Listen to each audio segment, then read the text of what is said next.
Gorila ini mengidap albino, sehingga bulunya menjadi putih. Dia sangatlah pintar, bukan Iki tapi dari Egg-nya. Penjaganya mengajarkan untuk mengerti bahasa manusia.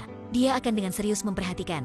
Tampak sangat serius. Ketika penjaganya menjulurkan tinju padanya, dia akan mengangkat tangannya. Setelah itu, inilah gorila tahu dan mengikuti tren. Sejak kecil dia ditinggalkan oleh orang tuanya. Tapi ia tak membenci manusia. Sebaliknya perilaku sangat hangat. Tapi suatu hari, penjaganya dengar dia tertimpa masalah. Dia masuk ke suatu tempat dan membunuh seekor beruang. Ini gak yang tak mungkin. Karena beruang adalah hewan besar yang kuat dan susah untuk dikalahkan.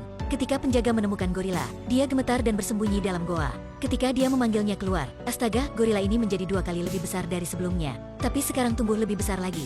Dia antar gorila itu pulang. Malam itu dia bertumbuh tinggi sampai 2 meter, dengan berat lebih 300 kg. Besok pagi, dia terus tingginya menyampai 3 meter dan beratnya 450 kg. Kenapa dia membesar begitu cepat? Ini disebabkan, pada malam hari itu, dari langit ada suatu hal aneh yang jatuh. Malam itu gorila menyentuhnya, terus menyemprotkan suatu cairan hijau. Itulah hal mempengaruhinya. Ini apa? Dan pada saat itu, ada seorang wanita sedang mencari Davis. Dia memperkenalkan dirinya sebagai ilmuwan. Dia memberitahu kepada Davis mengenai asal sebabnya. Ternyata ada sebuah perusahaan yang meneliti tentang teknik transformasi. Teknik ini bisa mengubah hewan menjadi besar seperti paus biru, mempunyai kekuatan seperti kumbang tanduk, dan kecepatan layaknya macan kumbang. Dikumpul dalam satu jenis virus, yang tak lama sebelumnya, stasiun luar angkasa perusahaan ini dihancurkan oleh mutasi tikus, dan 3 kotak virus itu terjatuh ke permukaan bumi. Gorila ini menyentuh satu kotak. Sang ilmuwan yang sedang setengah menjelaskan. Mendadak gorila ini menjadi gila. Setelah itu dia mengambil satu batu dan menghantamkannya pada pintu. Terus-menerus sampai pintu tersebut hancur. Gorila itu keluar, melewati dinding dengan mudah sekali. Dia keluar dari kebun binatang, mengancam semua orang dan terkejut. Tak lama kemudian ada helikopter sampai, dan petugas itu menembakkan obat bius padanya, sehingga bisa sedikit mengkontrolnya. Tetapi Davis dan sang ilmuwan serta semuanya disita dan diangkat ke pesawat yang besar. Di pesawat Davis tahu, dia ditangkap oleh orang pemerintah yang bertanggung jawab atas kejadian ini. Mereka mengatakan tak hanya gorila itu, ada juga seekor serigala. Mereka sudah kehilangan seluruh pasukannya. Sampai pesawat pun diserang, sangat mencekam. Tapi pada saat itu, yang paling menakutkan ketika pesawat sedang terbang, gorila ini mendadak bergerak, karena efek dari obat bius itu sudah habis. Dia juga terbangun. Davis yang merasakannya berpikir sudahlah. Gorila mulai memakai kekerasan, keluar dari jeruji besinya. Dalam sekejap mata, badannya menjadi lebih besar dari kandangnya. Di pesawat itu, gorila memecahkan kandangnya, dan mulai berontak. Hanya dalam beberapa detik, pasukan di sekitarnya dikalahkan. Kemudian, pesawat dilubangi. Pesawat mulai tak stabil. Davis memegang batang besi dan membiarkan sang ilmuwan untuk membawa parasute. Setelah itu keluar dari pesawat, Davis tetap di sana, dan membantu pekerja lainnya untuk memakai parasute. Lalu memeluknya dan keluar bersama. Gorila dan pesawat itu meledak bersama di udara. Davis datang ke tempat jatuhnya pesawat, tapi dia tak menemukan mayat si gorila. Ini berarti dia masih hidup dan sudah melarikan diri. Dia kemana? Davis dan sang ilmuwan diantarkan menuju zona militer. Ternyata karena hewan-hewan itu terlalu kuat, militer tak mempan atasnya, memakai kekerasan untuk menghancurkan mereka. Tapi waktu itu gorila dan serigala ditemukan. Mereka berlari dengan sangat cepat. Tidak ada yang mengetahui apa terjadi. Sang ilmuwan bilang, karena perusahaan kejam itu, mereka yang bereksperimen dengan virus itu pada hewan, mereka akan menuju tempat yang terdapat listrik. Tapi Davis tak ingin membunuh gorilanya. Dia mengetahui posisi dari perusahaan itu, dan mungkin perusahaan itu memiliki zat penangkalnya. Dia ditemani oleh sang ilmuwan dan mencuri sebuah pesawat. Mereka pergi ke perusahaan itu. Kondisinya lebih parah dari apa yang dibayangkan. Gorila dan serigala sedang menghancurkan kota.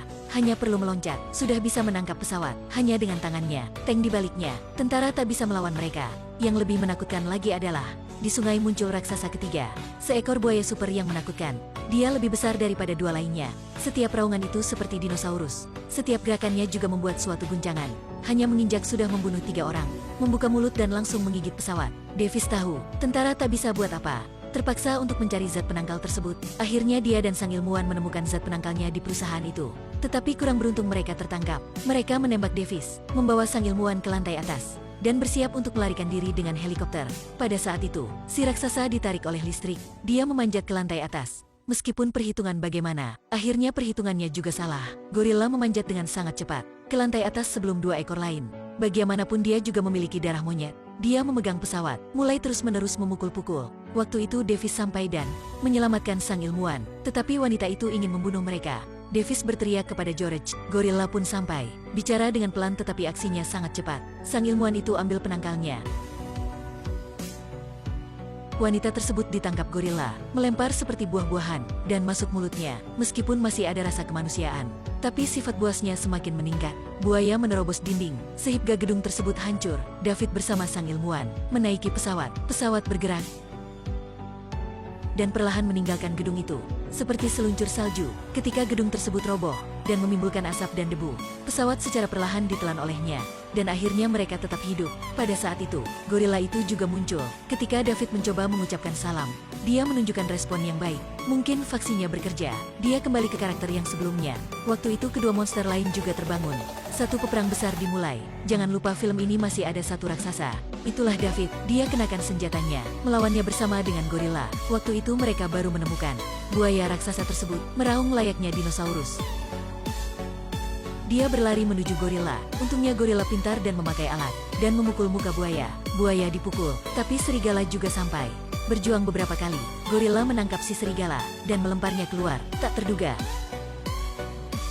David bingung. Dia adalah ras anjing, tetapi kenapa bisa terbang? Gorila pun dengan cepat lelah digigit serigala. David khawatir dan menemukan si buaya sudah bangun. Dia memakai senjatanya untuk menyerang. Serigala marah, meloncat ke arah David. David pun melarikan diri dan membuat buaya menggigit si serigala. Kekuatan gigitan buaya tak bisa dianggap remeh. Serigala tak bisa melarikan diri. Beberapa saat setelahnya membuat kepalanya terputus dan dilahapnya. Akhirnya hanya tersisa sang buaya. Hanya untuk si buaya, tetapi tak bisa melawannya, hanya bisa berlari. David hanya manusia kecil, tak bisa berlari dari kejaran buaya. Ketika David pun siap dimakan buaya, mendadak dari langit, gorila muncul dan memukul si buaya. Dia yang berjuang, sampai buaya menggigit kakinya, tak dapat lepas. David dengan cepat mengambil bom, dan melemparnya ke mulut buaya. Bom meledak, tapi meski begitu, buaya masih belum mati. Dia memakai ekornya untuk memukul David, tapi ekornya bisa mengenai David. Buaya melemparkan gorila. Gorila tertusuk dan terluka parah. Kali ini sudah mencapai akhir. Buaya mengangkatnya ke atas. Gorila sudah tak memiliki kekuatan untuk melawan, dan segera akan dimakan buaya. Dengan cepat David, karena dia tak bisa melihat temannya dimakan, dia menuju ke tempat pesawat tempur, dan menembaki buaya, agar dia teralihkan perhatiannya. Buaya ditembaki oleh roket. Kemudian karena buaya yang lebih kuat, David terpaksa berada di jalan buntu. Dan pada momen terakhirnya, gorila melompat dari langit. Tangannya memegang tongkat besi. Karena badan bagaikan baja dan kulit setebal besi, ia menusuk tepat di mata si buaya. Kali ini buaya berteriak kesakitan. Akhirnya dia membuang nafas terakhirnya. Gorila juga terjatuh. Kedua matanya melihat David dan menutup mata. Ketika David menoleh, tangan gorila bergerak. David berputar. Gorila dengan cepat menutup matanya. "Bukankah kamu membohongiku ya?" Ternyata gorila hanya berpura-pura mati. Setelah itu mereka pergi. Kamera semakin jauh. Kita melihat gorila berdiri dan menyelamatkan seseorang lagi di dalam gedung. Meskipun orang tuanya mati oleh manusia, tapi dia masih lembut terhadap manusia.